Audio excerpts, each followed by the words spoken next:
अस्सलाम वालेकुम मेरे प्यारे दोस्तों, कैसे हैं आप सभी लोग। तो दोस्तों, कल हम लोगों ने देखी थी वेस्टर्न विंड्स क्या होती हैं। हमने पछुआ पवने देख लिया और कंप्लीट कर लिया और उसके क्या इंपॉर्टेंस है ये भी आप जान चुके हैं हमारे विश्व के क्लाइमेट में।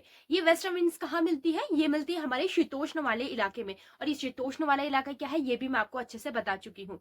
आज हम लोग देखने वाले ध्रुवीय पवने, पोलर विंड्स। ये विंड्स भी बहुत ज्यादा इंपॉर्टेंट है। तो दोस्तों, एक खास सूचना, जैसा कि आप सभी लोग जानते ही हैं कि हमने टेलीग्राम में अपना मेंस आंसर राइटिंग ग्रुप शुरू किया है, जिसमें आप अपने मेंस की प्रैक्टिस कर सकते हैं। यानी कि जो लोग भी अभी मेंस देने वाले हैं या जिन लोगों का एम है कोई सरकारी नौकरी निकालना जिसमें मेंस भी आपका आएगा, तो उन लोगों के लिए बहुत बेनिफिशियल है। इसमें क्या है कि आप टेलीग्राम का लिंक हमने हमारे डिस्क्रिप्शन में दे दिया है। आप वहां से जाकर टेलीग्राम लिंक को और मेंस आंसर राइटिंग ग्रुप को ज्वाइन कर सकते हैं।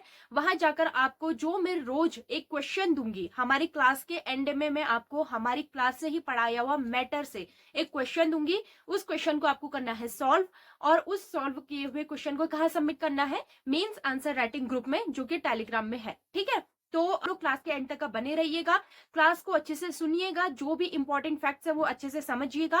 फिर उसके बाद हम लोग जो है आपको क्वेश्चन देंगे। ठीक है, और ये क्वेश्चन होगा जो हमारी लास्ट क्लास है उसके बेसिस पर। ठीक है, तो चलिए बिना देरी करते हुए शुरू करते हैं स्टडी धावक की भूगोल वाली दुनिया की क्लासेस।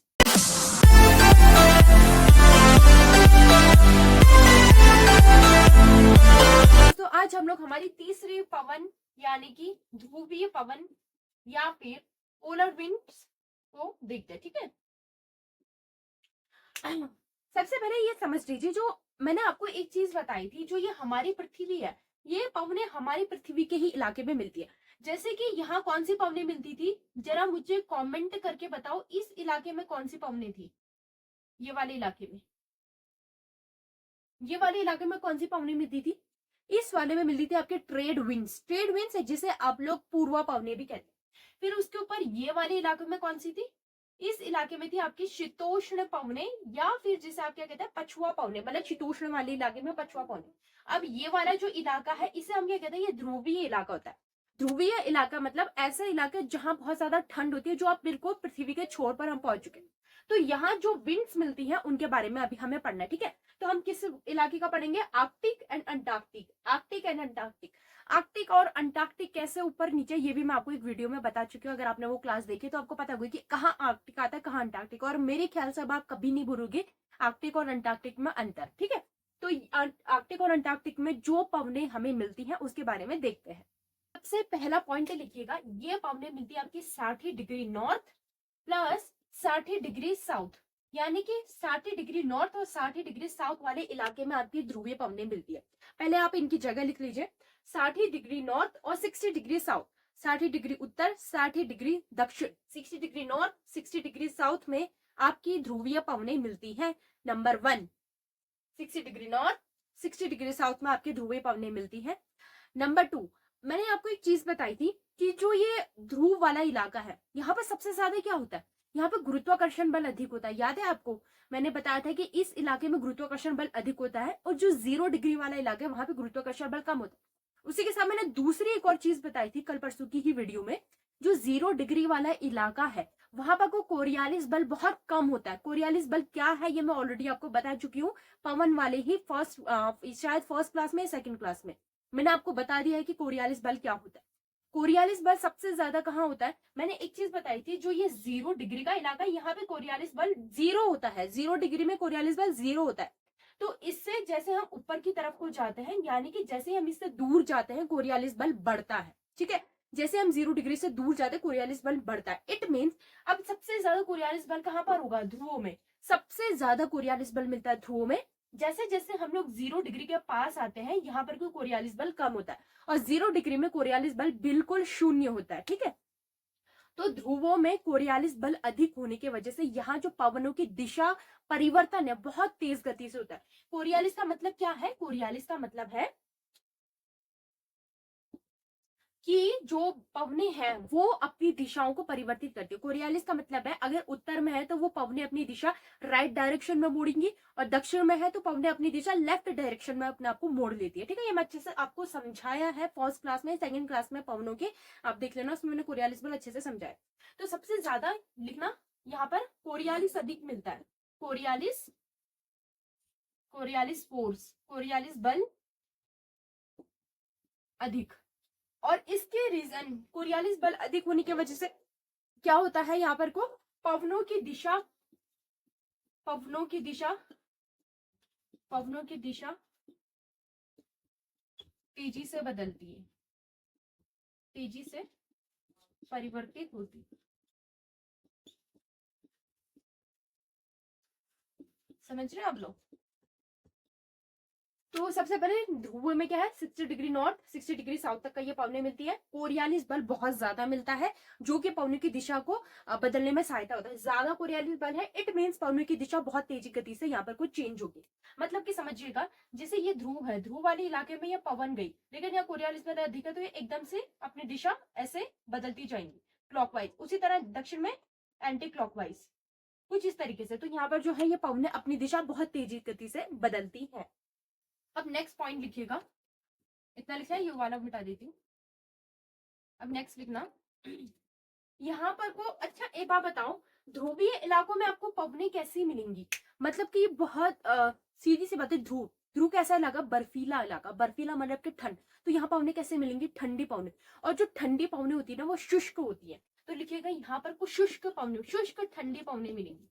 शुष्क ठंडी, शुष्क ठंडी पवने का मतलब होता है सूखी पवन। जब भी देखना, जब भी आपके आसपास जैसे दिसंबर जनवरी का महीना लगता है ना, बहुत ज्यादा शुष्क पवने आती है। ये शुष्क पवने ना बहुत ज्यादा ठंड लाती है। जैसे कि आपने फ्रीजर कभी खोला होगा, कभी फ्रीजर को खोलिएगा, फ्रीजर के ऊपर देखना एक भाप सी निकलती है, ऐसे हाथ थोड़ा सा दूर गया तो ऐसा टच होता है जैसे बहुत ठंडी ठंडी सी हवा में लगी। वो जो होती है ना वो बिल्कुल शुष्क होती है। कभी जैसे अगर आप थोड़ा सा अंदर उसके हाथ डालेंगे तो वो थोड़ी सी नमी वाली हवा आती है। देखो नमी और शुष्क हवा में क्या अंतर है। ऐसी हवा जिसमें थोड़ी बहुत नमी के पार्टिकल्स होते हैं, जिसमें थोड़ी बहुत नमी होती है जो हमारी बॉडी से लगती है, तो ऐसा फील होता है जैसे कुछ हल्का पानी सा लगा है, तो वो होती है नमी वाली। एक होती है बिल्कुल शुष्क, बिल्कुल सूखी हवा, बिल्कुल चल रही है और उससे इतना ज्यादा तेज ठंड लगती है। मतलब जैसे आपने देखा होगी जो ऐसे पवने जो बिल्कुल हवा, मतलब आपने देखा होगा कि कभी आप छत में गए तो बिल्कुल ठंडी ठंडी तेज हवा चलती है, ये खासकर जाड़ों के मौसम में, वो बिल्कुल शुष्क होती है। तो यहाँ पर कैसी होती है, शुष्क हवा, ऐसी हवा जिसमें नमी की मात्रा बहुत ज्यादा कम होती है। और ध्रुवों पे जो है ना, जो ये बर्फ होती है, ये बहुत कठोर बर्फ होती है, बहुत मतलब मजबूती से जमी हुई बर्फ होती है। तो इसके वजह से इसमें नमी होती नहीं है। अब मजबूती से जमी हुई चीज है तो इसमें ठंडी हवा तो निकलेंगी, लेकिन कैसे निकलेगी, वो शुष्क हवा, क्योंकि ये जो जमी हुई चीज है ना ये बहुत बड़े मात्रा में जमी है, ये पानी नहीं बना है। जहां पे को पानी बना होगा वहां पे को ठंडी नमी वाली होगी, लेकिन जिस इलाके में सिर्फ बर्फ ही बर्फ है वहां पर को आपकी पूरी तरीके से शुष्क हवाएं मिलती है। ठीक हो गया, शुष्क ठंडी हवा का मिलेगी यहाँ पर। ये तो खैर इजी आप समझ जाओगे, ध्रुव है तो ठंडी हवा तो मिलेगी, लेकिन कैसी, शुष्क हवा। अब नेक्स्ट पॉइंट ना, यहाँ वाताग्र का निर्माण होता है, वही जो हमने इससे पहले वाली वाताग्र का निर्माण, इससे पहले वाले पछुआ पवन में देखा था। हमने देखा था ना कि पछुआ पवनों में भी वाताग्र का निर्माण होता है, तो वाताग्र का निर्माण यहाँ पर भी होता है। और नंबर 3, यहाँ पे कुछ शीतोष्ण चक्रवात मिलता है। मैंने एक चीज कल आपको ये तो बताई दी थी कि जहां भी वाताग्र बनेगा वहां शीतोष्ण चक्रवात मिलेंगे। मतलब शीतोष्ण चक्रवात और वाताग्र का ना बीच में कनेक्शन है, बहुत स्ट्रॉन्ग कनेक्शन है, बहुत स्ट्रॉन्ग रिश्ता है, ठीक है ना। तो वाताग्र का निर्माण होता है, वाताग्र जब भी आएगा तो शीतोष्ण चक्रवात आएंगे ही। ठीक है, वाताग्र क्या होता है, शीतोष्ण चक्रवात क्या होता है, ये मैंने आपको बताया है कि जब भी मैं आपको चक्रवात वाले चैप्टर पढ़ाऊंगी तब मैं आपको वाताग्र भी बताऊंगी। उसके अलावा आपको अभी वायु राशि बतानी है, दाब पेटियां, हमारी पृथ्वी में जो दाब पेटियां होती है वो क्या, और उन्हीं दाब पेटियों से ना इनका भी कनेक्शन है। यानी कि जो हमारी पवने हैं, इन पवनों का दाब पेटियों से बहुत बड़ा कनेक्शन होता है। जैसे कि आपने फॉर एग्जाम्पल आपने सुना होगा हाई प्रेशर, लो प्रेशर, ये क्या होता है, ये भी इंपॉर्टेंट है। ठीक है, इतना आप लोगों ने लिख लिया। ये सब कुछ मैं आपको कराऊंगी किसी नेक्स्ट क्लास में। अभी के लिए आपको जो इंपॉर्टेंट मैं बता रही हूँ बस अभी आप ये देख लीजिए, अभी आप ये पॉइंट लिख लीजिए, ये पॉइंट आपको समझ आ जाएंगे जब मैं चक्रवात वाले चैप्टर आपको पढ़ाऊँ। देखिएगा, अब आपने ये लिख लिया, अब कुछ और पवने होती है, एक बार उन पवनों के बारे में भी देख लेते हैं। कौन टाइप के पवन देखेंगे, जिसे हम लोग कहते हैं मौसमी पवने या फिर मानसून पवने। ठीक है, मानसूनी, मानसून पवन, मानसून मीन्स या मौसमी पवने, नाम से समझ में आ रहा होगा। मौसमी पवने जो मौसम के अकॉर्डिंग आएंगे वो मौसमी। जो ये अभी तक का मैंने पवने बनाई थी ना, जो अभी ये हमेशा रहती है, मतलब आपके कोई भी मौसम में इनका चेंजेस नहीं होता, ये पूरी पृथ्वी में हर वक्त मिलती ही मिलती है। ठीक है, जो आपकी ध्रुवीय पवने हैं, पोलर विंड्स है, जो आपकी पोलर विंड्स है, ट्रेड विंड्स है और पछुआ पवने, ये तो हमेशा आपकी पृथ्वी में रहेंगे। मतलब इसको आप कह सकते हो मतलब इसको आप कह सकते हो दैनिक पवने, मतलब जो रोजाना चलेंगी। लेकिन कुछ होती है मौसमी पवने जो मौसम के अकॉर्डिंग आती है, मानसून पवने इन्हें कहते हैं। ये पवने जो है ना दिशा परिवर्तन बहुत ज्यादा करती है। नंबर 1, ये पवने दिशा परिवर्तन बहुत करती है, दिशा परिवर्तन अधिक। ये पवनी कैसा आती है ना, ये आपको मानसून वाले में और अच्छे से समझ आएगा। जैसे ही मानसून का मौसम शुरू होता है तो आपने उसका नाम सुना होगा अल्नीनो लानीनो, सुना होगा ना, ये मैं आपको मानसून वाले चैप्टर में कराऊंगी। तो जब ये अल्नीनो लानीनो का जो प्रेशर बनता है, जब ये लो प्रेशर हाई प्रेशर का एक सिस्टम खड़ा हो जाता है हमारी पृथ्वी में, उस टाइम पर ये पवनों की ना शुरुआत होती है। फॉर एग्जाम्पल आपने देखा होगा जैसे खेतों में हम एक ही टाइप के फसल नहीं उगाते, हम लोग मौसम के अकॉर्डिंग फसल उगाते हैं। जैसे हम लोग रबी, खरीफ और जायद, ये 3 प्रकार की फसलें होती है, आपको पता होगा। रबी हम लोग कब उगाते हैं, हम जाड़ों में उगाते हैं। खरीफ हमारी गर्मियों के मौसम होती है, और जायद उसके बाद के जो इनका बीच का काल होता है वो। तो ये टाइम पीरियड है, यानी कि जिस वक्त आपको क्लाइमेट जैसा मिलेगा आप उस क्लाइमेट के अकॉर्डिंग अपने क्रॉप पर उस क्लाइमेट के अकॉर्डिंग आप लोग अपनी क्रॉप्स उगाते हैं ना। तरीके से जो मानसून पवने है ना, ये एक पर्टिकुलर मौसम आती है जब हमारी पृथ्वी में एक ऐसा सिस्टम, एक ऐसा क्लाइमेट बन जाता है, यानी कि अगर हाई प्रेशर होगा, लो प्रेशर का सिस्टम बनेगा, हमारी पूरी पृथ्वी में एक कोरियालिस बल का सिस्टम बनेगा, और उसके अलावा गर्मियां सर्दियां इन पर भी डिपेंड करती है मौसमी पवने। ठीक है, तो मौसमी पवने क्या है, मौसम के अकॉर्डिंग है, ये मानसूनी खासकर हम इसे मानसूनी पवने कहते हैं, क्योंकि जो हमारा मानसून के आने का टाइम पीरियड होता है जून जुलाई अगस्त सितंबर वाला, इस टाइम पर जो है ये मानसून पवने ज्यादा इंपॉर्टेंट होती है, इसी टाइम पर ये पवने आती भी है। तो ये पवने हमें किसके लिए पढ़नी है, हमारे इंडिया के लिए। तो ये पवने होती तो पूरे विश्व में, लेकिन हम पर्टिकुलर किसके लिए पढ़ेंगे, हमारे इंडिया के लिए, क्योंकि सबसे ज्यादा जो मानसून पवने है ना, ये हमारे इंडिया वाले इलाके को इफेक्ट करती है, और सेकेंडली हमारे इंडिया के लिए बहुत ज्यादा इंपॉर्टेंट भी है। तो ये हम पढ़ेंगे सेकेंड, तो ये वाला भी हम कब पढ़ेंगे, मानसून चैप्टर में। तो बस आप ये लिख लीजिएगा, एक और टाइप की पवने होती है जिसे हम मौसमी पवने या मानसून पवने कहते हैं। इसमें दिशा परिवर्तन आपको बहुत ज्यादा होता है। मौसमी पवने और स्थायी पवने समझ में होंगे ना। एक बार ना हम इन दोनों पवनों के बीच में कुछ डिफरेंस देख लेते हैं फटाफट से, जल्दी से। एक बार इन दोनों पवने के बीच में डिफरेंस देख लीजिएगा, ठीक है। एक होती है हमारी दैनिक पवने, जो हमने पढ़ चुके हैं तीनों टाइप की। एक है हमारी मौसमी पवने, इन्हें हम लोग कहते हैं प्राथमिक पवने भी कहते हैं, और इन्हें द्वितीयक पवने। सबसे पहले आप दैनिक पवनों का मतलब समझ होंगे। दैनिक मतलब कि हर टाइम पे पृथ्वी पे रहेंगे, लिख लेगा। इसमें लिखना ये स्थायी होती है। स्थायी मतलब ये हमेशा रहेंगी, स्थायी होती है, परमानेंट होती है, ठीक है। स्थायी होती है, परमानेंट होती है, और पूरे वर्ष भर रहेगी। पूरे वर्ष भर मतलब इसके लिए कोई पर्टिकुलर टाइम नहीं आएगा, ये हमेशा रहेगी, पूरे वर्ष भर रहेगी। स्थायी होती है मतलब परमानेंट रहेगी, पूरे वर्ष भर रहेगी। और इन पवनों की वजह से क्या होता है, मैंने आपको बताया था चक्रवात का निर्माण आपने देखा था ना भी, वाताग्र का निर्माण हो रहा है, चक्रवात का निर्माण हो रहा है। तो चक्रवात, वाताग्र या फिर आईटीसीजेड का निर्माण होता है। आईटीसीजेड भी आपको चक्रवात में ही पढ़ाएंगे, ठीक है। इससे क्या होता है, इससे हमारा वाताग्र, चक्रवात और आईटीसीजेड का निर्माण होता है। इसकी वजह से जो पूरी पृथ्वी में मौसमी घटनाएं होती है, मौसमी घटनाएं पूरी पृथ्वी में, पूरी पूरी पृथ्वी में मौसमी घटनाएं, क्योंकि देखो सीधी सी बात है, ये पूरी पृथ्वी में मिल रही है, तो पूरी पृथ्वी में ये अपनी मौसमी घटनाएं देंगी। जैसे मैंने बताया था, जो पछुआ पवने वो शीतोष्ण चक्रवात लेकर आती है, उष्ण कटिबंधी वाले इलाकों में पूर्वा पवने चक्रवात लेकर आती है। तो मतलब ये पूरे जो हमारा, तो इसका मतलब प्रभाव क्या पड़ेगा, पूरे जो पृथ्वी है उसके क्लाइमेट पर इसका प्रभाव पड़ेगा। जैसे मैंने आपको बताया था ना, इसके वजह से किस इलाके में मरुस्थल मिलता है, किस इलाके में सदाबहार वन मिलते हैं। तो ये सारी मौसमी घटनाएं कहाँ करेगी, पूरी पृथ्वी में, ठीक है। इतना आप पहले उतार लीजिए। अब मौसमी पवने देखते हैं। मौसमी पवने क्या होती है, इन्हें हम लोग क्या कहेंगे, ये परमानेंट नहीं होगी, ये होगी अस्थाई, मतलब कुछ समय के लिए। ये होती है अस्थाई पवने, ये लगभग लगभग 6 माह तक का रहेगी, ठीक है। 6 माह तक का, जैसे कि आपने भारत की पवने देखी होगी ना, 6 महीने तक का आती है मौसमी पवने, फिर 6 महीने के बाद नेक्स्ट मौसम शुरू होता है। तो ये लगभग लगभग 6 माह के लिए आएगी। मैंने इसमें आपको बताया था, इसमें पवनों का दिशा में परिवर्तन अधिक होता है, पवन दिशा परिवर्तन इसमें ज्यादा होगा।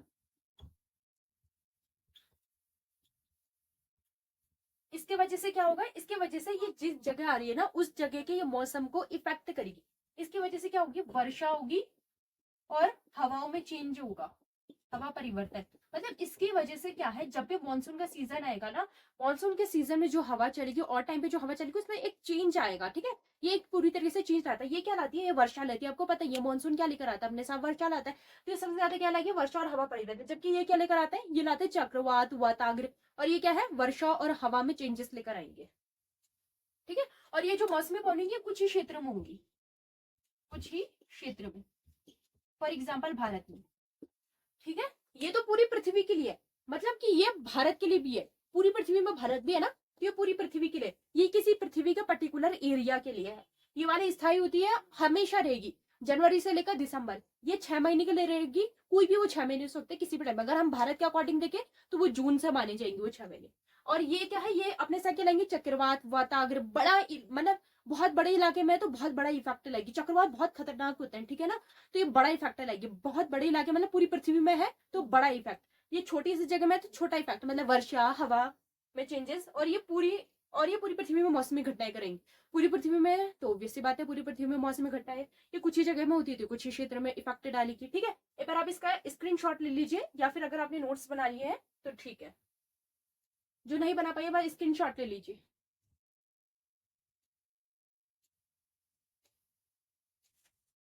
तो ओके दोस्तों, यहाँ पे करते हैं हम लोग एंड। लेकिन हाँ, अभी भी ये पवनों वाला चैप्टर क्लोज नहीं हुआ है। कल हम लोग देखेंगे हमारी जो लोकल विंड्स होती हैं, या जिसे हम लोग स्थानीय पवने भी कहते हैं। स्थानीय पवने जो किसी पर्टिकुलर स्थान के अकॉर्डिंग उसका नाम पड़ा है, जैसे कि आपने चिनुक, फॉन, इनका नाम सुना होगा। इन पवनों को हम लोग देखेंगे कल। ये बहुत ज्यादा इंपॉर्टेंट पवने हैं, इससे आपका सवाल बनते हैं, वन लाइनर भी बनते हैं, मतलब आपके यूपीएससी से लेकर आपके वन डे एग्जाम में इससे सवाल बनेंगे। वन डे वाला तो डायरेक्टली पूछेगा चिनुक कौन से इलाके में है, चिनुक क्या है, ठंडी हवा है, गर्म हवा है, इस तरीके से पूछेगा। बाकी यूपीएससी का तो आप जानते ही हैं कि वो किस तरीके से पूछता है। तो आप लोगों को क्या करना है, इसका अच्छे से रिवीजन करना है, इसके नोट्स प्रिपेयर करने हैं, क्या करना है इंतजार। और साथ ही आज का मेंस का क्वेश्चन लिख लीजिए, ताकि आप लोग मेंस आंसर राइटिंग की कड़ी बिल्कुल ना टूटे और आप अपने मेंस आंसर राइटिंग को इनहेंस करते रहे। तो आज का सवाल लिखिएगा, आज का सवाल होगा कल की क्लास के बेसिस पर, ठीक है। जिन्होंने कल की क्लास देखी है वो आराम से कर लेंगे। तो लिखिएगा, पछुआ पवने क्या होती हैं, पछुआ पवने क्या होती हैं, what is the western winds, what is the western winds. पवनों की कुछ विशेषताएं लिखिए, इन पवनों की कुछ विशेषताएं लिखिए।